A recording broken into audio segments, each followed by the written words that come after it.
أما بعد فأعوذ بالله من الشيطان الرجيم بسم الله الرحمن الرحيم لا أقسم بهذا البلد وأنت حل بهذا البلد صدق الله العظيم وصدق رسوله النبي الكريم قال الله تبارك وتعالى في شأن حبيبه إن الله وملائكته يصلون على النبي يا أيها الذين آمنوا صلوا عليه وسلموا تسليما والصلاة والسلام عليك يا سيدي يا رسول الله وعلى آلك وأصحابك يا سيدي يا حبيب الله والصلاة والسلام عليك يا سيدي يا رحمة للعالمين وعلى آلك وأصحابك يا سيدي يا خاتم النبيين یہ درداں دا دل وچ قبیلہ نہ ہوگا یہ درداں دا دل وچ قبیلہ نہ ہوگا مقدر دا ایک ساوا تیلا نہ ہوگا ساری تناصر سوابی نہ لبدی جے آلے نبی دا وسیلہ نہ ہوگا سبحان اللہ اے مدری نہ بڑھدی نگینہ نہ ہوگا مدری سرائے زبان میں روٹھی کو کہا جاتا ہے اے مدری نہ بڑھدی نگینہ نہ ہوگا سمندر نہ بڑھدے سفینہ نہ ہوگا ظفر کے قدم ات نبی دے نہ لگ دے تا یسرف قدمی مدینہ نہ بڑھدے سبحان اللہ ظفر کے قدم ات نبی دے نہ لگ دے تا یسرف قدمی مدینہ نہ بڑھدے پھر چالی در اساں حاتم دا نہیں پوری تھئی انہیں بھج پڑے ہیں آپ نے سنا ہوگا حاتم تھئی کہ 40 دروازے تھے جب بھی کوئی سائل آتا ایک دروازے سے مانگتا اسے مل جاتا دوسرے دروازے پر جاتا پھر مل جاتا تیسرے دروازے پر جاتا پھر مل جاتا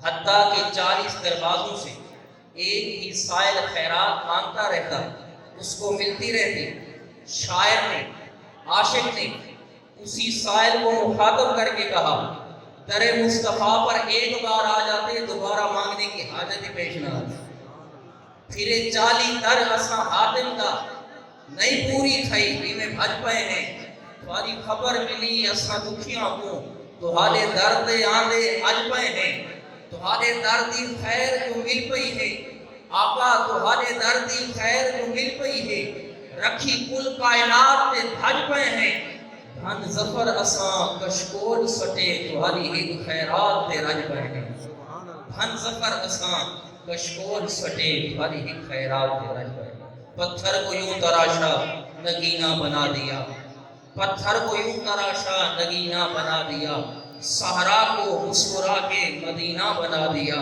اور دونوں جہاں کے پھولوں کی خوشبو نچوڑ کر دونوں جہاں کے پھولوں کی خوشبو نچوڑ کر رب نے میرے نبی کا پسینہ بنا دیا تعلق ہے میرا شہر امن کے اس قبیلے سے تعلق ہے میرا شہر امن کے اس قبیلے سے خدا کو مانتا ہے جو محمد کے وسیلے سے ذرے اس خاک کے تابندہ ستارے ہوں گے ذرے اس خاک کے تابندہ ستارے ہوں گے آقا جس جگہ آپ نے نالین اتارے ہوں گے ڈوب سکتی نہیں طوفانوں کی طغیانی میں ڈوب سکتی نہیں طوفانوں کی طغیانی میں جن کی کشتی ہو محمد کی نگہبانی میں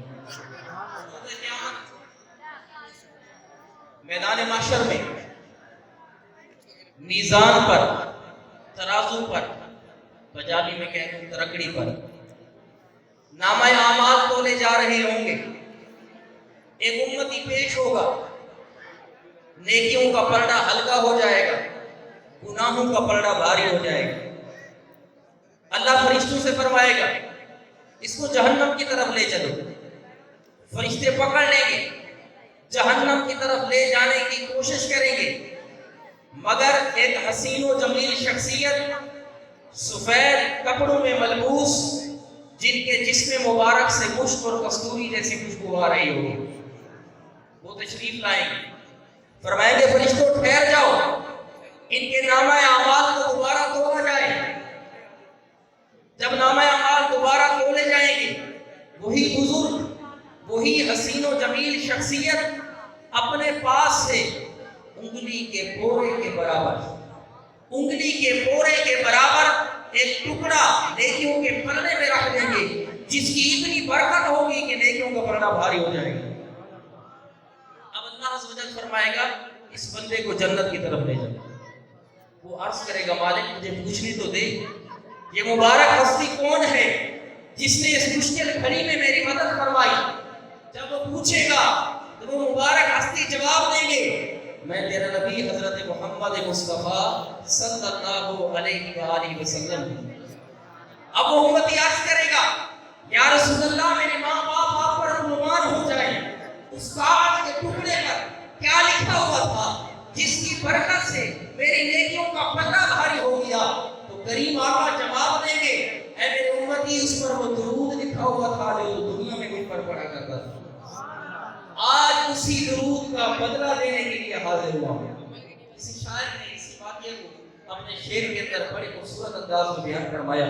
شاعر کہتے ہیں بروز محشر بوقت پرسش مجھے تو دیکھا فرشتے بولے، بروز محشر بوقت پرسش مجھے تو دیکھا فرشتے بولے، ادھر پریشان کیوں کھڑے ہو تمہیں تو آقا بلا رہے ہیں، سبحان اللہ، ادھر پریشان کیوں کھڑے ہو تمہیں تو آقا بلا رہے ہیں۔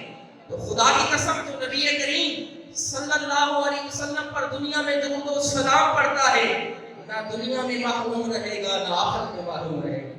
کریم آقا صلی اللہ علیہ وسلم اپنے خصوصی فیضان سے اپنی شفاعت سے اپنے اس امتی کو جنت میں داخل فرمائیں گے۔ تو آپ بھی نیت فرما لیں اور میں بھی نیت کرتا ہوں کہ جب تک زندگی ہے کریم آقا صلی اللہ علیہ وسلم پر کثرت سے درود پاک پڑھتے رہیں۔ ایک مرتبہ آواز بلند درود پاک پڑھ لیجیے۔ اللہم صلی علی سیدنا و مولانا محمد وعلی آل سیدنا و مولانا محمد وبارک وسلم علیہ۔ جو احباب پیچھے کھڑے ہیں وہ آگے آگے انشاءاللہ کو جگہ بیٹھنے کو ملتے ہیں، لہٰذا صفوں کے پاس آج انشاءاللہ جگہ ہے اور پیچھے انشاءاللہ کرسیوں کا انتظام بھی ہو جائے گا۔ آپ آگے آگے آگے کھڑے رہنے سے بہتر ہے کہ قریب آ کر آپ پیار سنیں۔ نعرہ تکبیر، نعرہ رسالت، نعرہ رسالت۔ ماشاءاللہ کثیر مجمع ہے، دل بہت خوش ہو رہا ہے آپ کو دیکھ کر۔ اللہ آپ کی میری حاضری کو اپنی بارگاہ میں قبول و منظور فرمائے۔ آمین۔ کسی کے چہرے پر نہیں لکھا کہ کون اس وقت مقبول ہے، لیکن اتنا بتا دو کہ اس طرح کی محافل کے اندر رب تعالیٰ کے فرشتے رحمت کی برکھا ضرور برساتے ہیں۔ دلیل کے طور پر شاہ ولی اللہ محدث دہلوی رحمت اللہ تعالیٰ علیہ کا واقعہ عرض کرتا چلوں۔ آپ فرماتے ہیں مکہ مکرمہ اس مقام پر جہاں کریم آقا صلی اللہ علیہ وسلم کی پیدائش مبارک ہوئی تھی میں نے حاضری دی، وہاں پر کچھ لوگوں کو دیکھا جو کے اندر کریم آقا صلی اللہ علیہ وسلم کی ولادت کا تذکرہ کر رہے تھے، اور آپ دنیا میں جب جلوہ گری ہوئی تھی، جب آمد ہوئی تھی، اس وقت کائنات کے اندر جو آپ کے جسم مبارک نزول ہوا کابل سے پہلے انڈیا کے بہت بڑے بزرگ جس کا سارا شمار ہوتا ہے، آج بھی ان کی کتابیں نصاب کے اندر ہم مدرسوں میں پڑھا ہے۔ آپ وہ محفل میلاد مصطفیٰ جو ولادت مصطفیٰ کے مقام پر ساری تھی، اور محدثین کرام ان معجزات کا تذکرہ فرما رہے تھے جو معجزات میرے مصطفیٰ کریم صلی اللہ علیہ وسلم دنیا میں اس دھرتی پر آمد پذیر ہوئے تھے۔ اور یہ میں نے کیا دیکھا کہ رحمت کی برکھا برس رہی ہے، انوار و تجلیات کی بارش کا نزول ہو رہا ہے۔ شاہ ولی اللہ محدث دہلوی رحمت اللہ تعالیٰ علیہ فرماتے ہیں اے لوگوں سن لو، میں تمہیں یہ کہہ سکتا کہ یہ منظر میں نے سر کی آنکھوں سے دیکھا، دل کی آنکھوں سے دیکھا، البتہ اتنا ضرور بتا سکتا ہوں کہ یہ وہ محفل تھی جس محفل میں رب کے فرشتے بھی حاضر ہیں۔ اور رب کی رحمت کی برکت. تو آج ایک محفل آپ بھی سجا کے بیٹھے ہیں. ہو سکتا ہے میرا کوئی بزرگ سفید ریش ایسا بیٹھا ہو حاضری رب کی بارگاہ میں قبول ہو سکتا ہے جو سے پاک ہے وہ جس کی حاضری رب کی بارگاہ میں ہو سکتا ہے بیٹھا ہو جو رب کی بارگاہ میں قبول ہے اور رب کی بارگاہ پہنچا ہوا ہو اسی کی حاضری کی تو آپ کی اور میں کو بھی قبول فرمائے. ایسے جب بھی آیا کریں اچھی سی نیت لے کر آیا کریں. پروردگار تیرے محبوب کی محفل میں جا رہا ہوں, میری فلاں پریشانی ہے اس کو دور فرما دے. تیرے محبوب کی محفل میں جا رہا ہوں, مجھے قرضے کے بعد میں دب چکا ہوں, مجھے قرضے سے خلاصی عطا فرما دے. محبوب کی محفل میں جا رہا ہوں, میرے گھر میں فلاں بیمار پڑا ہے, اس بیماری سے نجات عطا فرما دے. شیخ محقق عبدالحق محدث دہلوی یہ وہ بزرگ ہیں انڈیا کے جن کو حیات کریم آقا اپنا دیدار کروایا کرتے تھے. ہر جمعرات کو اور بخیار کتاب کا نام ہے, آپ نے رب کی بارگاہ میں اپنی عاجزی بھرے جملے پیش کیے. یہی ہے کہ جب رب کی بارگاہ میں انکساری کرنی ہے, اپنی عبادت کا تذکرہ کرنا تو عاجزی کے الفاظ کے ساتھ شیخ محقق عبدالحق محدث دہلوی رحمت اللہ تعالی علیہ انڈیا کے بزرگ جن کی کتابیں درس نظامی میں تمام مدرسوں میں پڑھی ہیں, آپ نے رب کی بارگاہ میں استغاثہ کیا. عرض کرتے ہیں پروردگار میرا کوئی عمل بھی ایسا نہیں ہے جو تیری بارگاہ میں قبولیت کا ہو.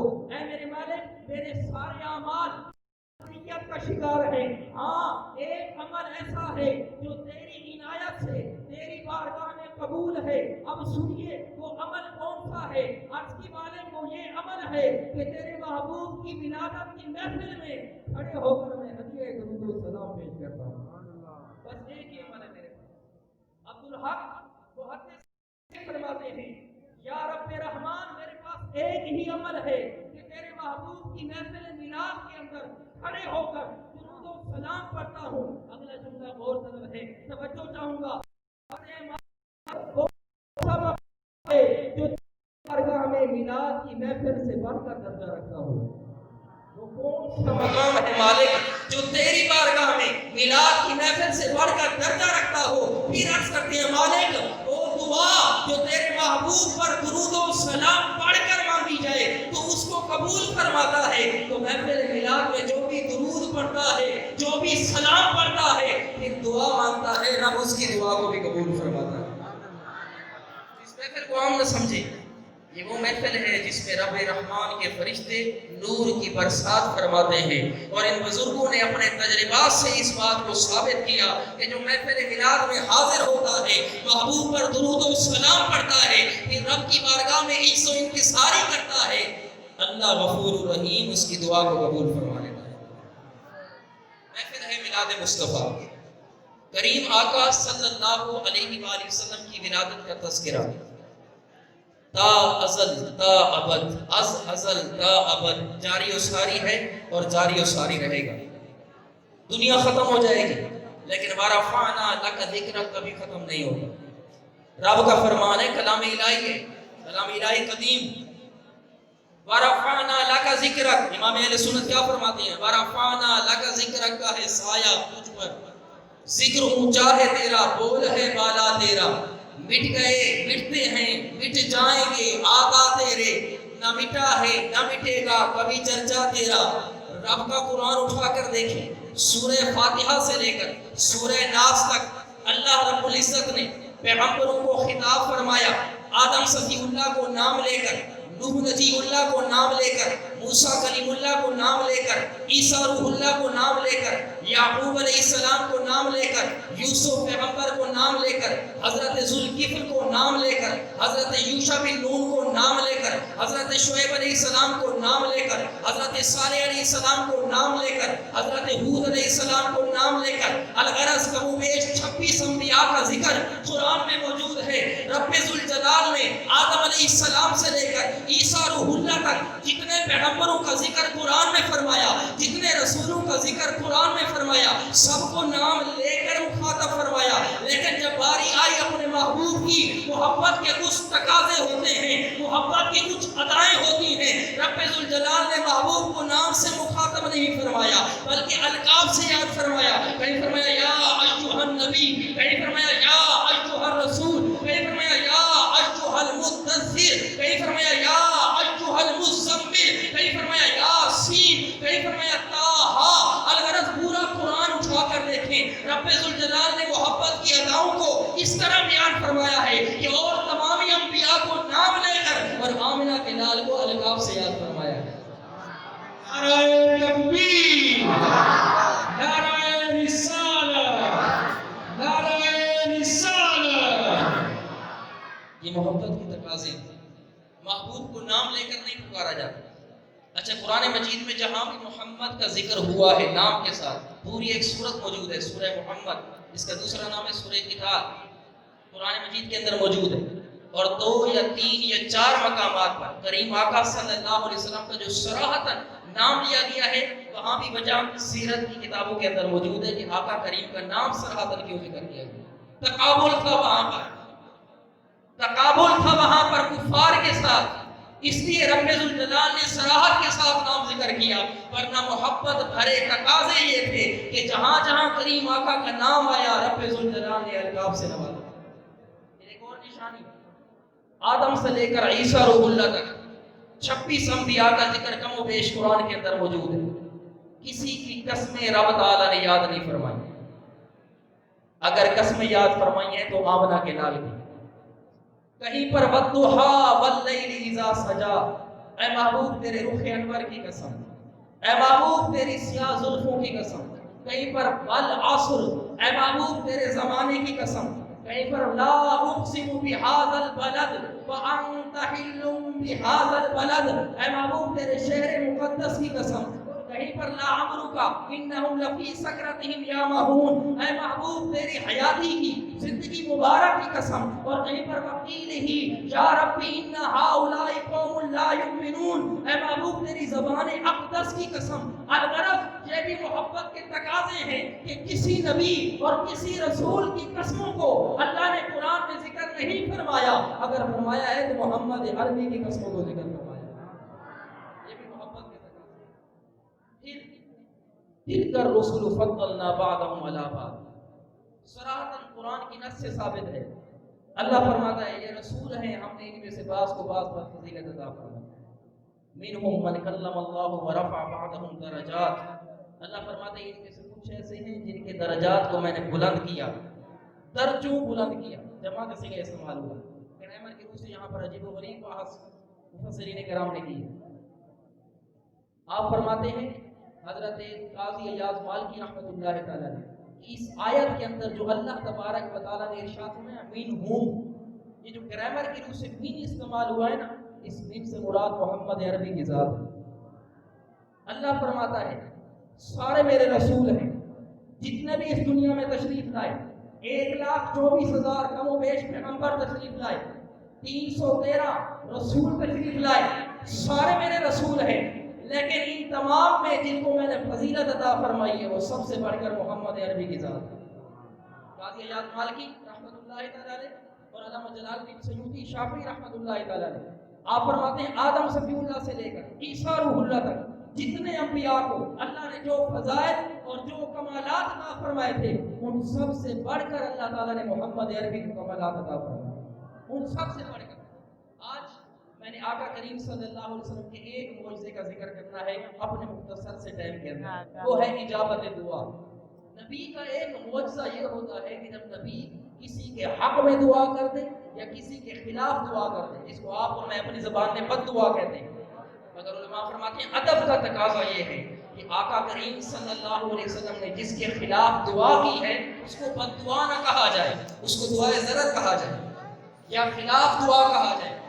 وہ دعائیں اللہ تعالیٰ نے دنیا میں قبول فرمائی. بس انہی میں سے چند واقعات سنا کے میں نے اپنے بیان کو سمیٹنا. آقا کریم صلی اللہ علیہ وسلم کے ایک صحابی حضرت انس بن مالک رضی اللہ تعالیٰ عنہ 10 سال تک سرکار کی غلامی میں گزارے. 10 سال تک یہ چھوٹے تھے، ان کو امی جان سرکار کی بارگاہ میں لے یا رسول اللہ میرے انس کے لیے دعا فرما دیں. آقا کریم نے دعا کی. صحابہ کرام اس بات کا انتظار کرتے تھے، اس بات کا انتظار کرتے تھے کہ کریم آقا صلی اللہ علیہ وسلم اپنی محبت بھری دعا سے ہمیں نواز دے۔ کریم آقا نے کیا دعا کی؟ یا اللہ انس کے مال میں برکت عطا فرما، یا اللہ انس کی اولاد میں برکت عطا فرما، یا اللہ انس کی عمر میں برکت عطا فرما۔ آقا کریم نے ان 3 دعاؤں سے نوازا۔ احادیث کی کتابیں گواہ ہیں، بصرہ شہر کے سب سے آخری صحابی جو اس دنیا سے رخصت ہوئے حضرت انس بن مالک رضی اللہ تعالیٰ عنہ، 100 سال کی آپ نے عمر پائی، مال کے اندر کتنی برکت ہوئی۔ آپ فرماتے ہیں دیگر صحابہ کا باغ سال میں 1 بار پھل دیتا تھا، حضرت انس کا باغ سال میں 2 بار پھل دیتا تھا، اور جس پھل کو توڑا جاتا اس پھل سے مشک اور کستوری کی خوشبو آتی تھی، اتنی برکت۔ آپ فرماتے ہیں جب زکوٰۃ کا موسم آتا تھا تو زکوٰۃ کا حساب کرتے کرتے مجھے 2 مہینے لگ جاتے تھے، اتنی برکت ہوئی مال کے اندر۔ یہ کریم آقا صلی اللہ علیہ وسلم کی دعا کی برکت۔ اور تیسری دعا کہ اولاد میں برکت ہو۔ علماء نے لکھا اللہ نے آپ کو بیٹے بھی دیے، اللہ نے آپ کو بیٹوں کے بیٹے بھی دیے، اللہ نے آپ کو بیٹیاں بھی دی، اللہ نے آپ کی بیٹیوں کو بیٹے بھی عطا فرمائے، یعنی آپ کے بیٹے، آپ کے پوتے، آپ کے نواسے، سب کی تعداد جو سیرت کی کتابوں میں لکھی گئی ہے وہ 111 تک پہنچ گئی، 111۔ اور جب آپ اس دنیا سے رخصت ہوئے تو 70 بیٹے آپ کے اس وقت بھی حیات تھے، بیٹے پوتے نواسے 70 اس وقت بھی حیات تھے، اور 40 سے زیادہ کا انتقال ہو گیا تھا۔ یہ برکت تھی میرے مصطفیٰ کریم کی دعا۔ آگے سنو، کریم آقا صلی اللہ علیہ وسلم کے ایک صحابی حضرت عمر بن اخطب رضی اللہ تعالیٰ عنہ، آپ فرماتے ہیں آقا کریم صلی اللہ علیہ وسلم نے مجھ سے پانی مانگا، میں نے ایک کٹورے کے اندر پانی کا ایک پیالہ بھر کے آقا کریم کی بارگاہ میں پیش کیا، اس کے اندر 2 بال گرے ہوئے تھے۔ آپ فرماتے ہیں میں نے ان 2 بالوں کو نکال کے پھینک دیا اور صاف پانی کریم آقا صلی اللہ علیہ وسلم کی بارگاہ میں پیش کیا۔ آقا کریم صلی اللہ علیہ وسلم نے اس پانی کو دیکھا، پھر میرے چہرے کو دیکھا اور مختصر سی دعا دی، اللہم جملہ، یا اللہ عمر بن اخطب کو خوبصورتی عطا فرما۔ دعا دیکھیں، اللہم جملہ، یا اللہ عمر بن اخطب کو خوبصورتی عطا فرما، عمر بن اخطب کو جمال عطا فرما۔ اب صحابہ فرماتے ہیں خدا کی قسم سرکار کی دعا ایسے قبول ہوئی، 93 سال کی عمر ہو گئی تھی حضرت عمر بن اخطب کی، 93 سال کی، مگر آپ کا چہرہ ایسے چمکتا تھا جیسے 25 سال کے جوان کا چہرہ چمکتا ہے، 93 سال کی عمر میں، اور آپ کی داڑھی اور سر کا ایک بال بھی سفید نہیں ہوا تھا، سارے کے سارے بال کالے تھے۔ یہ برکت تھی میرے مصطفیٰ کریم کی دعا کی۔ حضرت نابغہ بنو جادہ قبیلے سے تعلق رکھنے والے صحابی رسول نابغہ جادہ نعت خان صحابی آقا کریم صلی اللہ علیہ وسلم سے اجازت مانگتے ہیں، یا رسول اللہ مجھے اجازت دے میں اپنی نعت پڑھنا چاہتا ہوں۔ کریم آقا صلی اللہ علیہ وسلم نے اجازت عطا فرمائی، حضرت نابغہ نے نعت سنائی، کریم آقا اتنے خوش ہوئے کہ آپ نے نعت سننے کے بعد دعا دی، نابغہ اللہ تیرے دانتوں کو سلامت رکھے۔ آپ دعا پر غور کیجیے، نابغہ اللہ تیرے دانتوں کو سلامت رکھے۔ قربان جاؤں کریم آقا کی اس دعا پر۔ صحابہ فرماتے ہیں خدا کی قسم 110 سال کی عمر ہو گئی تھی، حضرت نابغہ کا ایک دانت بھی نہیں ٹوٹا تھا، سارے دانت سلامت ہیں۔ 110 سال کی عمر میں ایک دانت بھی نہیں ٹوٹا، سارے دانت سلامت تھے۔ یہ کریم آقا صلی اللہ علیہ وسلم کی دعا کی برکت تھی۔ اب یہاں پر ایک منطق کی بات، ایک وجہ کیا ہے کریم آقا صلی اللہ علیہ وسلم نے دانتوں کی دعا کیوں دی؟ کہ نابغہ مجھے نعت سناؤ اللہ تیرے دانتوں کو سلامت رکھے۔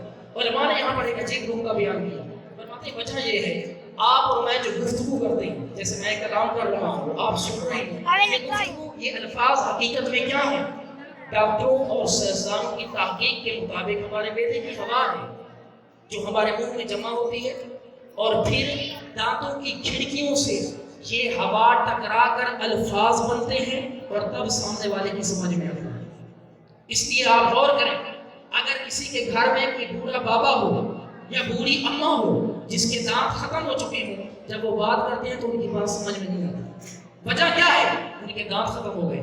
تو ثابت ہوا ہمارے الفاظ جو ترتیب پاتے ہیں یہ دانتوں کی برکت سے الفاظ ترتیب پاتے ہیں۔ کریم آقا نے حضرت نابغہ کو جو دعا دی تھی اس دعا کا مقصد یہ تھا کہ اے نابغہ جب تک تو سلامت رہے گا، جب تک تیری زندگی باقی رہے گی تو اسی طرح میری نعتیں پڑھتا رہے گا، اسی طرح تیرے الفاظ ترتیب پاتے رہیں گے۔ یہ آپ کی دعا کی برکت سے۔ تیسرا واقعہ سنیں، حضرت انس بن مالک رضی اللہ تعالیٰ عنہ فرماتے ہیں، صحیح بخاری شریف کی روایت کے اندر موجود ہے، کئی مقامات پر امام بخاری نے اس کو نقل کیا۔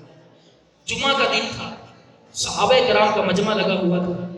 آپ فرماتے ہیں آقا کریم منبر پر جلوہ افروز تھے. درمیان والے دروازے پر ایک دیہاتی کھڑا ہو گیا. عرض کی یا رسول اللہ ہمارے مویشی ہلاک ہو رہے ہیں, قحط پڑ گیا ہے, زمین سبزہ نہیں اگا رہی, فصلیں تباہ ہو گئی. یا رسول اللہ دعا فرمائے اللہ تعالیٰ بارش عطا فرمائے. جیسے ابھی ہمیں بھی بارش کی حاجت ہے. کریم آقا صلی اللہ علیہ وسلم نے اپنے ہاتھ مبارک اٹھا دی, مختصر سی دعا مانگی, اللہم صغیا نافعا, یا اللہ نفع والی بارش عطا فرما. حضرت انس بن مالک فرماتے ہیں خدا کی قسم جب یہ دعا مانگی جا رہی تھی مدینہ شریف کے اس آسمان پر ایک بھی بادل کا ٹکڑا نہیں تھا, مگر کریم آقا نے جیسی دعا مانگی ابھی چہرے پر ہاتھ نہیں پھیرے تھے بارش نے برسنا شروع کر دیا. بادل بھی آ گئے, بارش نے برسنا شروع کر دیا. آپ کی داڑھی مبارک سے بارش کے قطرے ٹپکنا شروع ہو گئے. ہم نے برستی بارش کے اندر نماز ادا کی. اس کے بعد کیا ہوا؟ جمعہ کے دن بارش جاری رہی, ہفتے کے دن بارش جاری رہی, اتوار, پیر, منگل, بدھ, جمعرات, آنے والا جمعہ آ گیا, بارش ابھی تک جاری ہے. 7 دن ہو گئے بارش جاری ہے. آپ فرماتے ہیں جب اگلا جمعہ آیا آقا کریم پھر منبر پر جلوہ افروز ہوئے. اسی دروازے پر کوئی صحابی, کوئی دیہاتی یا کوئی اور پھر کھڑا ہو گیا. عرض کرتا ہے یا رسول اللہ اب تو حالت یہ ہے بارش اتنی زیادہ ہو گئی ہے, اتنی زیادہ ہو گئی ہے کہ ہمارے گھر کی دیواریں گرنا بھی شروع ہو گئی. آقا دعا فرمائیں اللہ تعالیٰ اس بارش کو روک دے. اب کریم آقا نے پھر ہاتھ اٹھائے, مختصر سی دعا مانگی, اللہم حوالینا ولا علینا, اللہم علی الاقام والذراب والاودیۃ ومنابت الشجر. حدیث پاک کے الفاظ ہیں. حضرت انس بن مالک فرماتے ہیں خدا کی قسم سرکار دو عالم جس طرف اپنا دست مبارک کرتے تھے بادل اسی طرف برسنا شروع ہو جاتا تھا. سرکار اپنا ہاتھ مبارک کر کے اللہم حوالینا ولا علینا, یا اللہ اس طرف بھی برسا, اس طرف بھی برسا. چاروں طرف بارش برسنا شروع ہو گئی مگر مدینے کے اندر سورج نکل آیا. سبحان اللہ. نعرہ تکبیر, نعرہ رسالہ, نعرہ رسالہ, عظمت شان مصطفیٰ. اب آپ اندازہ لگائیں کہ کریم آقا صلی اللہ علیہ وسلم کی دعا کی برکت سے 7 دن تک بارش جاری رہی. اور جب آپ نے دعا فرمائی تو بارش رکی, اور رکی کس طرح؟ حضرت انس فرماتے ہیں چاروں طرف مدینے کے آس پاس بارش ہو رہی تھی مگر صرف مدینے کے اندر سورج نکلا ہوا تھا. اگر کوئی باہر سے آتا اس کے کپڑے بھیگے ہوتے تھے اور وہ ہمیں دیکھ کر حیران رہ جاتا تھا اور پوچھتا تھا انس تمہیں کیا ہوا, تمہارے کپڑے کیوں نہیں بھیگے؟ تو ہم بتاتے تھے کہ محبوب دو عالم کی دعا کی برکت سے اللہ تعالیٰ نے سورج نکال دیا. چاروں طرف بارش, مدینے کے اندر سورج نکلا ہوا. صلی اللہ علیہ وسلم کے ایک صحابی گزرے حضرت جریر بن عبداللہ بجلی رضی اللہ تعالیٰ عنہ. یہ فرماتے ہیں میں جب بھی گھوڑے پر بیٹھتا تھا گر جاتا, جنگ کے موقع پر گھوڑے پر بیٹھتا تھا گر جاتا. میں نے آقا کریم کی بارگاہ میں عرض کی یا رسول اللہ جنگ میں جاتا ہوں, گھوڑے پر بیٹھتا ہوں, گر جاتا ہوں, آپ میرے لیے دعا فرمائیں. کریم آقا نے ان کے سینے پر اپنا دست مبارک رکھا اور پھر دعا دی, اللہم ثبتہ وہادیا وہدیہ, یا اللہ میرے اس صحابی جریر بن عبداللہ کو ثابت قدمی بھی نصیب فرما, ہادی بھی بنا دے, مہدی بھی بنا دے. حضرت جریر بن عبداللہ فرماتے ہیں خدا کی قسم اس دعا کے بعد کبھی بھی میں گھوڑے سے نہیں گرا جب تک یہ زندہ رہے. صحابہ فرماتے ہیں جنگ میں جاتے تھے گھوڑے پر بیٹھ کر ایسی جنگ کرتے تھے کہ رہ جاتا تھی. یہ محبوب دو عالم کی دعا کی برکت سے. حضرت فضل بن عباس نبی کریم صلی اللہ علیہ وسلم کے چاچے کے بیٹے, حضرت قسم بن عباس نبی کریم صلی اللہ علیہ وسلم کے چاچے کے بیٹے. آقا کریم صلی اللہ علیہ وسلم کی زندگی مبارک کا آخری واقعہ. آپ فرماتے ہیں سر مبارک کے اندر درد تھا, مجھ سے آقا کریم نے فرمایا فضل مجھے پٹی باندھ دو. میں نے پیلے رنگ کی پٹی باندھی. یہاں پر 2 روایتیں, ایک روایت یہ پیلے رنگ کا امامہ باندھا اور دوسری روایت یہ پیلے رنگ کی پٹی باندھی. کریم آقا صلی اللہ علیہ وسلم کے سر اقدس پر تاکہ درد میں کچھ افاقہ ہو جائے, کچھ آقا کریم سکون محسوس کریں. اس کے بعد فرمایا اے میرے صحابہ مجھے مسجد لے چلے. حضرت فضل فرماتے ہیں میں اور میرا بھائی سرکار دو عالم صلی اللہ علیہ وسلم کو کندھے مبارک سے سہارا دے کر مسجد تک لے گئے. قریب آقا منبر پر جلوہ افروز ہوئے. آپ نے اپنے صحابہ کو ایک نگاہ محبت بھری نگاہ سے دیکھا. فرمایا اے میرے صحابہ تم میں سے کسی کی کوئی بھی پریشانی ہے ابھی میرے سامنے بیان کرے. دور ایک شخص کھڑا ہوا ہاتھ بلند کر یا رسول اللہ میری ایک گزارش ہے. آقا کریم نے فرمایا بتائیے. اس نے عرض کی یا رسول اللہ میں بزدل ہوں, میرے لیے دعا کریں اللہ مجھے بہادر بنا دے. نمبر 2 میں کنجوس ہوں، میرے لیے دعا کریں اللہ تعالیٰ مجھے سخی بنا دے. نمبر 3 میں رات کو سویا رہتا ہوں، میرے لیے دعا کریں اللہ تعالیٰ مجھے رات کو اٹھ کر عبادت کرنے والا بنا دے. کتنی سونی دعائیں، کتنی پیاری دعائیں اس صحابی نے کروائی. کریم آقا صلی اللہ علیہ وسلم نے اس کو 3 دعاؤں سے نوازا. یا اللہ اس کی بزدلی کو بہادری میں تبدیل فرما، یا اللہ اس کی کنجوسی کو سخاوت میں تبدیل فرما، یا اللہ اس کی رات کے سونے کو شب بیداری میں تبدیل فرما. اب حضرت فضل بن عباس نبی کریم صلی اللہ علیہ وسلم کے چاچے کے بیٹے، وہ فرماتے ہیں ہم نے دیکھا کہ وہی شخص جس نے اپنے لیے دعا کروائی تھی، جب بھی جنگ کا موقع آتا تھا ان کا گھوڑا سب سے پہلے حاضر ہوتا تھا. جو پہلے بزدل تھا ایسا بہادر بنا، ان کا گھوڑا سب سے پہلے حاضر ہوتا تھا. اور پہلے کنجوس تھے مگر کریم آقا کی دعا کی برکت سے ایسے سخی بنے کہ جب بھی کہیں دینے کی باری آتی تھی سب سے زیادہ وہ سخاوت کرتے تھے. اور جو راتوں کو سویا رہتا تھا کریم آقا کی دعا کی برکت سے ایسا جاگا کہ اگر کوئی رات کو اس کے گھر جاتا تھا تو وہ امامت کے مصلے پر کھڑا ہوتا تھا، نماز اس کو مصروف ہوتا تھا. یہ کریم آقا صلی اللہ علیہ وسلم کی دعا کی برکت تھی. آقا کریم صلی اللہ علیہ وسلم حضرت جابر بن عبداللہ کے ساتھ نبتی بازار کے اندر جا رہے. نبتی عربی زبان کے اندر دیہاتی کے لیے استعمال ہوتا ہے. ایسے دیہاتی جو تھے تو کٹر پینڈو قسم کے مگر رہتے تھے عربیوں کے ساتھ، عربی گرامر میں ان کو نبتی کہا جاتا ہے. بازار بھی سارا انہی کا تھا، دکانیں بھی ساری انہی کی. حضرت جابر فرماتے ہیں میں سرکار کے ساتھ نبتی بازار سے گزر رہا تھا، ایک عورت کو دیکھا بھاگی بھاگی آئی کریم آقا کی بارگاہ میں. عرض کی یا رسول اللہ میری شادی ہوئی ہے مگر شوہر کے ساتھ محبت نہیں بن رہی، شوہر کے ساتھ میری بن نہیں رہی، آپ دعا فرمائیں میرے لیے. کریم آقا صلی اللہ علیہ وسلم نے فرمایا تیرا شوہر کہاں ہے اور کیا کرتا ہے؟ عرض کی یا رسول اللہ چمار کا کام کرتا ہے، چمڑا رنگنے کا، اور اس وقت بازار کے اندر موجود. کریم آقا نے فرمایا اس کو بلا لو. عورت گئی اپنے شوہر کو بلا لے. کریم آقا صلی اللہ علیہ وسلم نے فرمایا تم دونوں اپنے سروں کو میرے سامنے لاؤ. حضرت جابر فرماتے ہیں ان میاں بیوی نے اپنے سروں کو جھکا دیا اور سرکار کے سامنے کر دیا. کریم آقا نے دونوں کے سروں پر اپنا دست مبارک رکھا اور دعا دی اللہم الف بینہما، یا اللہ ان دونوں کے درمیان محبت کو بٹھا دے، یا اللہ ان دونوں کے درمیان محبت پیدا فرما دے. بس مختصر سی دعا مانگی. کریم آقا وہاں سے تشریف لے گئے. حضرت جابر فرماتے ہیں میں بھی چلا گیا. وہ دونوں میاں بیوی اپنے کام میں مصروف ہو. کچھ دنوں کے بعد پھر ہمارا اسی بازار سے گزر ہوا. آپ فرماتی ہیں ہم نے کیا دیکھا، وہی عورت ہے اپنے شوہر کے ساتھ چمڑا رنگنے کے کام میں مصروف ہے. آقا کریم صلی اللہ علیہ وسلم سے میں نے عرض کی یا رسول اللہ یہ تو وہی عورت لگتی ہے جس نے آپ سے دعا کروائی تھی. کریم آقا صلی اللہ علیہ وسلم نے فرمایا ہاں جابر اب بتاؤ ان کی آپس میں کیا بنی؟ تو حضرت جابر نے اس عورت سے جب پوچھا تو اس نے ہاتھ جوڑ کر عرض کی یا رسول اللہ اس ذات کی قسم جس نے آپ کو برحق نبی بنا کر بھیجا ہے، رب ذوالجلال کی قسم جب سے آپ نے دعا مانگی ہے اللہ تعالیٰ نے ہمارے دلوں میں محبت کو پیدا فرما دی.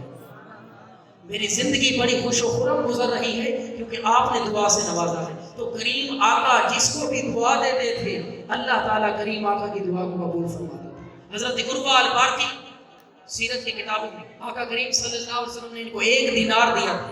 عروہ جاؤ بازار سے بکری خرید کر لاؤ. یہ 1 دینار لے کر بازار گئے بکری خریدنے کے لیے. 1 دینار کی بکری خریدی، واپس آ رہے تھے گاہک مل گیا. اس نے کہا بیچو گے؟ آپ نے فرمایا بیچو گے. کتنے کی دو گے؟ آپ نے فرمایا 2 دینار. اس کو 2 دینار کی بکری سیل کر پھر گئے 1 دینار کی بکری لے آئے، 1 دینار بچا کر لے. کریم آقا صلی اللہ علیہ وسلم نے فرمایا عروہ دینار بھی لے آئے ہو بکری بھی لے آئے ہو. اپنا سارا واقعہ سنا دیا. یا رسول اللہ میں تو 1 دینار کی بکری لا رہا تھا، راستے میں گاہک مل گیا، میں نے اس کو 2 دینار کی سیل کر دی. پھر گیا ہوں 1 دینار کی بکری لے آیا ہوں، 1 دینار بچا کے لایا ہوں. آقا کریم صلی اللہ علیہ وسلم اتنے خوش ہوئے، آپ نے دعا دی یا اللہ عروہ کے سودے میں برکت عطا فرما. اب یہ دعا کیسے قبول ہوئی؟ صحابہ فرماتے ہیں خدا کی قسم حضرت عروہ کناسہ کے بازار میں صبح کے ٹائم کھڑے ہو کر آواز لگاتے تھے اے لوگوں میرا سودا آ چکا ہے. شام ہونے سے پہلے 40,000 دینار کما کر واپس گھر کو آتے تھے. شام ہونے سے پہلے 40,000 دینار. آپ فرماتے ہیں رب ذوالجلال کی قسم جب سے آمنہ کے لال نے دعا دی ہے کبھی مجھے سودے میں گھاٹا نہیں ہوا. میں جتنا بھی مال بازار میں لاتا تھا شام ہونے سے پہلے سارا سیل ہو جاتا تھا. سرکار کی دعا کی برکت تھی. آقا کریم صلی اللہ علیہ وسلم کے ایک صحابی حضرت عامر بن عتبۃ، ان کو آقا کریم نے ایک لشکر کا کمانڈر بنا کر بھیجا. انہی کے لشکر میں ایک شخص تھا جس کا نام تھا محلم بن جثاثہ.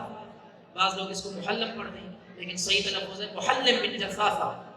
دلائل النبوہ کتاب کے اندر امام بہقی نے اس روایت کو لکھا. ان کی آپس میں کوئی پرانی دشمنی تھی، لیکن جب لشکر میں جا رہے تھے حضرت عامر بن عتبۃ بھی مسلمان اور محلم بن جثاثہ بھی مسلمان تھا، مگر پرانی دشمنی کی بنا پر کسی وادی کے اندر پہنچ کر محلم بن جثاثہ نے اپنے کمانڈر کو قتل کر دیا، شہید کر دیا. حضرت عامر بن عتبۃ، جب یہ خبر کریم آقا صلی اللہ علیہ وسلم تک پہنچی آپ بہت پریشان ہوئے اور آپ کی زبان مبارک سے ایک جملہ نکلا. غور کیجئے گا، جس کو آپ اور میں بد دعا کہتے ہیں مگر سرکار کے لیے دعائے ضرر کے الفاظ بولے جاتے ہیں. سرکار نے دعائے ضرر دی. کیا جملہ تھا؟ آپ نے فرمایا میرے صحابہ، محلم کی لاش کو، میت کو زمین قبول نہیں کرے گی جب یہ مر جائے گا. 7 دن گزرے، 7 دن. سیرت نگاروں نے لکھا یہ مر گیا خبیث، مرتد ہو کر مرا تھا، اور اس کو دفنانے والوں نے دفنایا. جیسے ہی دفناتے تھے قبر پھٹ جاتی تھی، لاش زمین سے باہر آ جاتی تھی. 1 بار، 2 بار، 3 بار، بالآخر سب نے فیصلہ کیا اس کو محمد عربی کی دعا نے مارا ہے، اس کو کسی غار میں پھینک کر غار کا منہ بند کر دو، اس کو زمین کبھی بھی قبول نہیں کرے گی. نہ اٹھ سکے گا قیامت تلک، خدا کی قسم نہ اٹھ سکے گا قیامت تلک، خدا کی قسم، کہ جس کو نبی نے نظر سے گرا کے چھوڑ دیا، جس کو میرے آقا کریم نظر سے گرا دے وہ قیامت تک نہیں اٹھ سکتا. حضرت عبد الرحمن بن عوف اس امت کے سب سے امیر ترین صحابی. اگر بل گیٹس کو پتہ چل جائے کہ عبد الرحمن بن عوف کا سونا کتنا تھا تو وہ بھی سر پکڑ کے بیٹھ جائے گا. جو کہتا ہے آج میں دنیا کا امیر ترین انسان ہوں. 31 ہجری کے اندر حضرت عبد الرحمن بن عوف کا انتقال ہوا. آقا کریم نے ان کو دعا دی تھی، یا اللہ عبد الرحمن کے مال میں برکت عطا فرما. حدیث کی کتابیں گواہ ہیں، سیرت کی کتابیں گواہ ہیں کہ آپ کے سونے کو کھودنے کے لیے مزدور لگائے گئے. بات کو سمجھنے کی کوشش کیجئے گا. سونے کو کھودنے کے لیے مزدور لگائے گئے. کلہاڑیوں کے ساتھ سونا توڑا گیا، حتیٰ کہ مزدوروں کے ہاتھ تک زخمی ہو گئے. اتنا سونا تھا. 4 بیویاں آپ نے چھوڑی. شرعی فیصلے کے مطابق شوہر کے فوت ہونے کے بعد آپ کی بیویوں کا 8واں حصہ بننا. ہر بیوی کو 8ویں حصے میں سے 80,000 دینار سونے کے سکے ملے. آپ نے وصیت کی تھی میرے مرنے کے بعد 1000 گھوڑے اور 50,000 دینار مجاہدین اسلام میں تقسیم کیے گئے. 1000 گھوڑے 50,000 دینار مجاہدین میں تقسیم کیے گئے. آپ نے اپنی زندگی مبارک کے اندر آقا کریم کے دور مبارک کے اندر آقا کریم کی موجودگی میں جو کچھ اسلام کی خاطر قربان کیا تھا اس کی لسٹ بھی سیرت کی کتابوں میں موجود ہے. ایک مرتبہ 700 اونٹ غلے سے بھرے ہوئے مال اور اسباب سمیت آپ نے غریبوں میں تقسیم فرما دیے. 30 غلام آپ نے آزاد کیے. 500 گھوڑے آپ نے مجاہدین اسلام میں تقسیم کیے. پھر 500 اونٹ مجاہدین اسلام میں تقسیم کیے. 40,000 درہم چاندی کے سکے. یہ وہ مال ہے جو آپ نے اپنی زندگی کے اندر اسلامی مجاہدین کے اندر وقف کیا تھا، اور مرنے کے بعد آپ کی وصیت کے مطابق 1000 گھوڑے اور 50,000 دینار یہ بھی مجاہدین اسلام کے اندر تقسیم کیے. صرف ایک دعا دی تھی میرے کریم آقا صلی اللہ علیہ وسلم نے کہ یا اللہ عبد الرحمن بن عوف کو برکت عطا فرما. اتنی برکت ملی کہ اس امت کے امیر ترین صحابی آپ بن گئے. کریم آقا صلی اللہ علیہ وسلم کی صاحبزادی حضرت رقیہ رضی اللہ تعالی عنہ کی شان میں ابو لہب کے بیٹے قتیبہ نے کوئی گستاخی کی. سیرت کی کتابوں کے اندر یہ واقعہ موجود ہے. جب یہ خبر میرے آقا کریم صلی اللہ علیہ وسلم تک پہنچی آپ پریشان ہو گئے. بیٹی کس کو پیاری نہیں ہوتی. کریم آقا صلی اللہ علیہ وسلم کی لخت جگر حضرت رقیہ میرے آقا کریم صلی اللہ علیہ وسلم کی 4 صاحبزادیاں تھیں. حضرت زینب رضی اللہ تعالیٰ عنہ، حضرت رقیہ رضی اللہ تعالیٰ عنہ، حضرت ام کلثوم رضی اللہ تعالیٰ عنہ، اور سب سے چھوٹی لاڈلی شہزادی حسنین کی امی جان خاتون جنت حضرت فاطمہ الزہرا بتول رضی اللہ تعالیٰ عنہ. تو حضرت رقیہ کی شان میں ابو لہب کے بیٹے قتیبہ نے کوئی گستاخی کی. کریم آقا صلی اللہ علیہ وسلم جب یہ سنا آپ نے تو آپ پریشان ہوئے اور آپ کی زبان مبارک سے ایک جملہ نکلا، اللہم ابعث قلبا من کلامک، یا اللہ اپنے درندوں میں سے کسی درندے کو عتیبہ پر مسلط فرما دے، اپنے درندوں میں سے کسی درندے کو۔ ابو لہب تک جب یہ بات پہنچی کہ نبیوں کے امام نے میرے بیٹے کے خلاف یہ دعا کی ہے، جس کو آپ اور میں بد دعا کہتے ہیں، دعائے ضرر کی، پریشان ہو گئی۔ اس نے کہا ہو نہ ہو خدا کی قسم محمد عربی کی آج تک دعا رد نہیں ہوئی، مجھے خطرہ ہے میرا بیٹا مر جائے گا، اس کو کچھ ہو جائے گا، اس پر کوئی درندہ ضرور مسلط ہوگا، کیونکہ نبیوں کے امام کی زبان مبارک سے جملہ نکل گیا۔ اب کیا ہوا؟ ملک شام کا سفر، ابو لہب ساتھ، دیگر حضرات بھی ساتھ تھے۔ ابو لہب کہتا ہے جب رات کا وقت ہوا، عیسائیوں کے گرجا گھر کے سامنے ایک جگہ انہوں نے پڑاؤ ڈالا، خیمے لگائے۔ اس نے اپنے ساتھیوں سے کہا اے لوگوں، تمہیں معلوم ہے کہ صادق و امین پیغمبر حضرت محمد مصطفیٰ صلی اللہ علیہ وسلم نے میرے بیٹے کے خلاف دعا کی ہے، مجھے ڈر ہے کہ رات کے وقت کوئی درندہ اس کو نقصان نہ پہنچا جائے، اس لیے ایسا کرتے ہیں سارا سامان اکٹھا کر کے اس کو چبوترا بناتے ہیں اور میرے بیٹے کو سب سے اوپر سلائیں گے اور ہم سارے آس پاس سو جائیں گے۔ انہوں نے یہ طریقہ اپنایا ہے کسی طریقے سے میرے بیٹے کی جان بچ جائے۔ جتنا بھی سامان تھا قافلے والوں کا سارے کا ڈھیر لگا دیا، چبوترا نما بنا دیا، ٹیلا نما بنا دیا اور اس کے اوپر ابو لہب کے بیٹے عتیبہ کو سلایا۔ اس کے چاروں طرف سارے کافر سوئے۔ ابو لہب خود باپ موجود ہے جس کی مذمت میں رب تعالیٰ نے قرآن مجید کے اندر پوری سورہ لہب کا نزول فرمایا، یہ بھی موجود ہے۔ سارے لوگ سو گئے۔ رات کا کچھ پہر گزرا، ایک شیر آیا، اللہ کے رسول نے دعا کی تھی اللہم ابعثہ قلبا من کلابک، یا اللہ اپنے درندوں میں سے کسی درندے کو عتیبہ پر مسلط کر دے۔ شیر پہنچ گیا۔ اب اس شیر نے کیا کیا؟ تمام لوگ جو سوئے ہوئے تھے سب کو سونگتا رہا، سونگتا رہا، سونگتا رہا۔ اس کو وہی بندہ چاہیے تھا جس کے خلاف آقا نے دعا کی تھی۔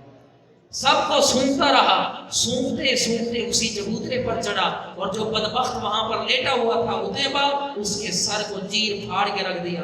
بس ابو لہب کہتا ہے کہ میں جب اٹھا ہوں تو میں نے اپنے بیٹے کی ایک ہی چیخ سنی ہے اور ایک جملہ سنا ہے، آہ محمد نے مجھے مار دیا ہے، آہ محمد نے مجھے مار دیا ہے۔ یہ جملہ سنا اور اس کے بعد ختم ہو گیا۔ محبوب دو عالم صلی اللہ علیہ وسلم کی زبان مبارک سے جملہ نکلا، اللہ تبارک و تعالیٰ نے اس کو قبول فرمایا۔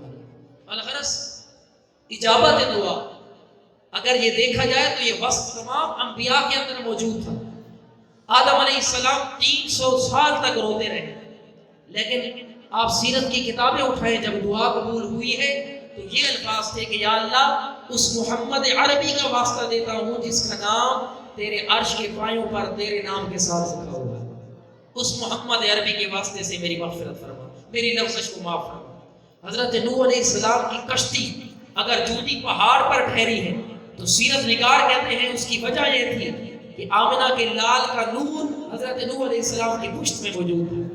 ابراہیم خلیل اللہ کو اگر آگ نے نہیں جلایا تو اس کی وجہ یہ ہے کہ آمنہ کے لال کا نور ابراہیم خلیل اللہ کی پشت میں موجود تھا۔ اسماعیل علیہ السلام کے گلے پر اگر چھری نہیں چلی تو اس کی وجہ یہ تھی کہ اسماعیل علیہ السلام کا نور، حضرت محمد مصطفیٰ کا نور حضرت اسماعیل علیہ السلام کے اندر موجود ہے۔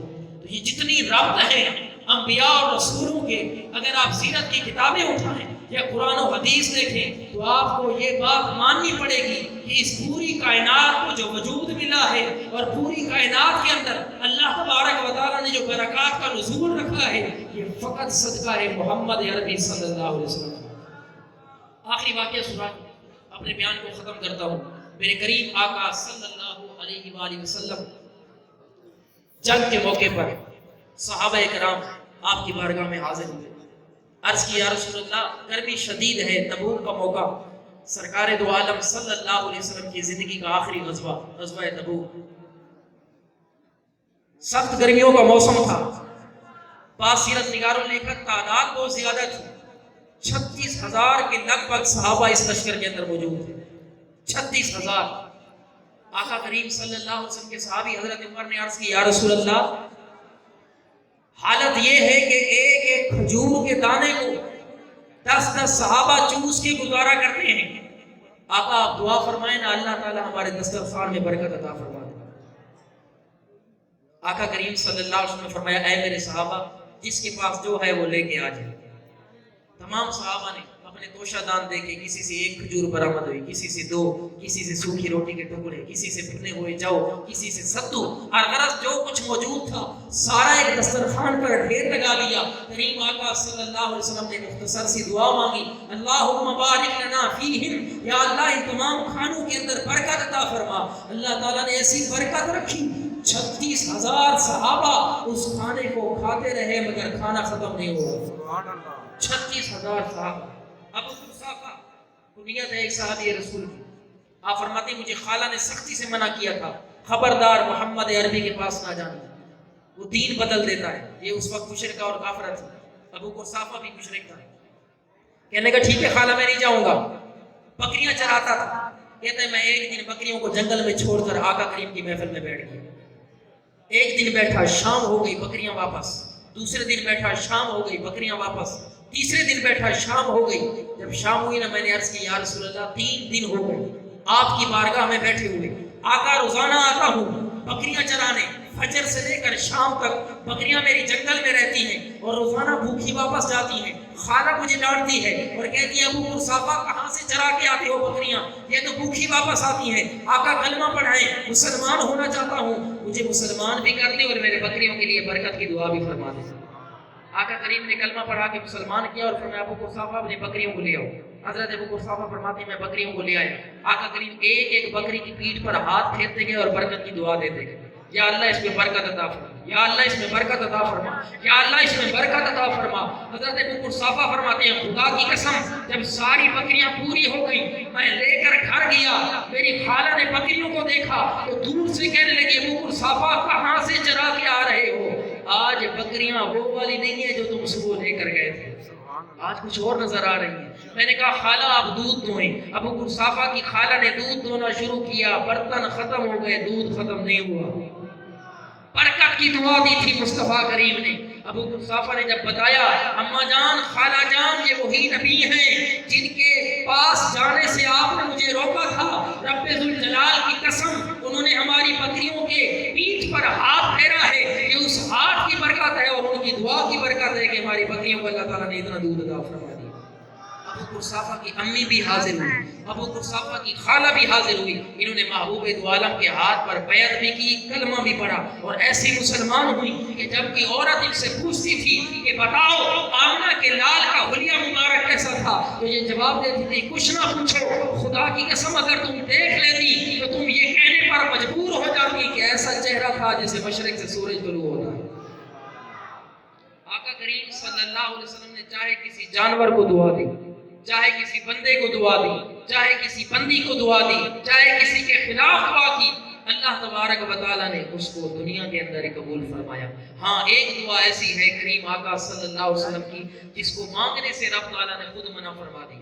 صحیح مسلم شریف کی حدیث ہے، آقا کریم فرماتے ہیں میں رب سے دعا کر رہا تھا، میں نے ایک دعا کی یا اللہ میری امت آپس میں نہ لڑے، اللہ نے فرمایا میرے محبوب اس دعا کو نہ مانگو، تقدیر میں لکھا جا چکا ہے آپ کی امت آپس میں لڑے گا۔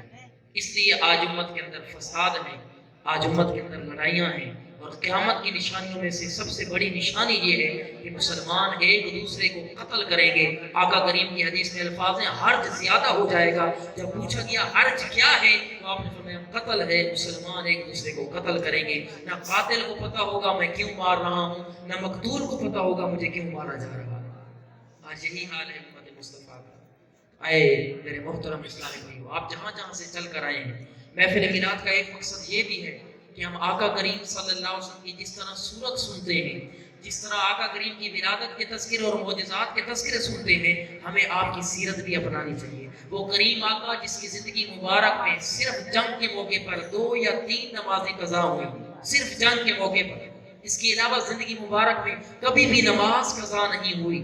آپ اور میں اپنی حالت پر غور کریں، کتنی نمازیں ہماری قضا ہو جاتی ہیں۔ وہ کریم آقا صلی اللہ علیہ وسلم جس نے ساری زندگی کسی کو گالی نہیں دی، آپ اور میں اپنے اوپر غور کریں ہماری زبان سے کتنے مسلمانوں کو زخمی کیا جاتا ہے۔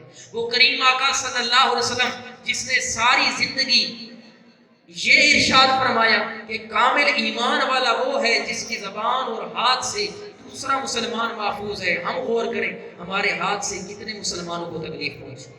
وہ کریم آقا صلی اللہ علیہ وسلم جس نے آخری خطبے میں فرمایا تھا اپنی بیویوں کا خیال رکھنا، اپنی بیویوں کا خیال رکھنا۔ آپ اور میں غور کریں، ہم میں سے کتنے ایسے شوہر بیٹھے ہیں جو اپنے گھر کے اندر ایسے حالات پیدا کر دیتے ہیں کہ ہنستا بستا خاندان اجڑ جاتا ہے۔ یہ کیسی غلامی رسول ہے، یہ کیسی محبت رسول ہے، یہ کیسی میلاد کی محفل ہے جس میں ہم نے گج بج کے نعرے بھی لگا دیے، سرکار کی نعتیں بھی سن لی، سرکار کا رخ انور کا تذکرہ بھی سن لیا، رب کا قرآن بھی سن لیا، محبوب کی نعتیں بھی سن لی، مگر محبوب کی سیرت کو نہیں اپنا سکے۔ آئیے اسی درس کو لے کر چلیے، آئیے محبوب کی سیرت کو اپناتے ہیں۔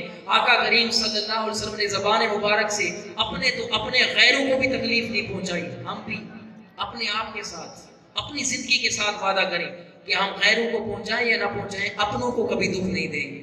آج والدین پریشان ہیں، ہم سے کہتے ہیں امام صاحب دعا کیا کریں، استاد صاحب دعا کیا کریں، میرے بچے نافرمان ہو گئے۔ آج نوجوان نسل بے راہ روی کا شکار ہوتی جا رہی ہے۔ آج ہم نے اپنے بچے کو اینڈرائڈ موبائل تو لے کر دے دیا ہے، مگر اسی بچے سے کبھی ہم نے سورہ فاتحہ تک نہیں سنی۔ ہمارے بچے کو کیمسٹری، فزکس، بیالوجی اور پتہ نہیں کیا کیا سبجیکٹ کے بڑے بڑے مضامین یاد ہیں، اگر یاد نہیں ہے تو رب کا قرآن یاد نہیں ہے۔ یہ کیسی مسلمانی ہے، یہ کیسی محبت رسول ہے۔ آئیے اپنی نسل کو اس ماحول کے ساتھ وابستہ کیجئے جس ماحول میں رب کا قرآن بھی سکھایا جاتا ہے، محبوب کی محبت بھی سکھائی جاتی ہے، محبوب کی صورت بتائی جاتی ہے اور محبوب کی سیرت سکھائی جاتی ہے۔ اگر آپ چاہتے ہیں کل کو آپ کے بچے نیک بنے، اگر آپ چاہتے ہیں کل کو آپ کی اولاد آپ کے مرنے کے بعد آپ کے لیے ہاتھ اٹھا کر دعا مانگنے والی ہو، اگر آپ چاہتے ہیں آپ کی اولاد آپ کی آنکھوں کی ٹھنڈک بنے، تو اپنی اولاد کو دعوت اسلامی کے ماحول سے وابستہ کریں۔ میں آپ کو گارنٹی سے کہتا ہوں، وہ لوگ جن کے بچے دعوت اسلامی کے مدارس میں زیر تعلیم ہیں، وہ لوگ جن کے بچے دعوت اسلامی کے جامعات میں پڑھتے ہیں یا کسی بھی طرح سے اس ماحول سے وابستہ ہیں، کسی بھی شعبے سے تعلق رکھتے ہیں، اللہ کے فضل و کرم سے وہ ماں باپ کے فرما بردار ہیں۔ کوئی والد کے ہاتھ چومتا ہے تو ماں کے قدم چومتا ہے، نگاہ اٹھا کے نہیں دیکھتے، جی بسم اللہ کر کے وہ بات کرتے ہیں۔ کسی نے امامت کا مسلح سنبھالا ہوا ہے تو کسی نے مدرسۃ المدینہ کے اندر رب کے قرآن کو پکڑا ہوا ہے۔ الغرض آپ جس بھی اسلامی بھائی کو دیکھیں گے تو دعوت اسلامی کے ماحول سے وابستہ ہے، اس پر پیر و مرشد کی نگاہ اور رب ذوالجلال کا ایسا کرم ہے کہ اللہ کے فضل و کرم سے اس دنیا میں بھی کامیاب اور قبر و حشر کے میدان میں بھی کامیاب۔ تو کون کو نیت کرتا ہے کہ ہم اپنے بچوں کو اس ماحول سے وابستہ کریں؟ سچی اور پکے دل سے نیت کر لیں۔ یہ کوئی کچی بات نہیں ہے، یہ رب رحمان کے وعدے ہیں کہ جو میرے رستے پر چلتا ہے میں اس کے لیے رستے آسان کر دیتا ہوں۔ جو سمجھتا ہے میری اولاد نافرمان ہے، اس ماحول کے ساتھ وابستہ کر دیں، اللہ کے فضل و کرم سے اولاد فرما بردار بن جائے گی۔ اللہ تعالیٰ آپ کی میری محفل کو اپنی بارگاہ میں قبول و منظور فرمائے، آمین بجائے نبی امین صلی اللہ علیہ وسلم۔ وہ زبان جس کو سب کن کی کنجی کہیں، اس کی نافذ حکومت پہ لاکھوں سلام۔ باقی دعا کے معجزات جو تھے وہ آپ سے کہے تھے، وہ زبان جس کو سب کن کی کنجی کہیں، اس کی نافذ حکومت پہ لاکھوں سلام۔ اور پہلے سجدے اس پہ روز ازل سے درود۔ آپ نبی پاک کی میلاد میں کی محفل میں آئے ہیں تو نبی پاک دنیا میں جب آئے تو آتے ہی سجدہ کیا۔ امام اہل سنت فرماتے ہیں کہ پہلے سجدے پہ روز ازل سے درود، پہلے سجدے پہ روز ازل سے درود، یادگاری امت پہ لاکھوں سلام۔ سلام کے لیے محمد کامران نیروی صاحب سلام پڑھیں گے، تمام احباب کھڑے ہو جائیں۔ مصطفیٰ جان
میرے سارے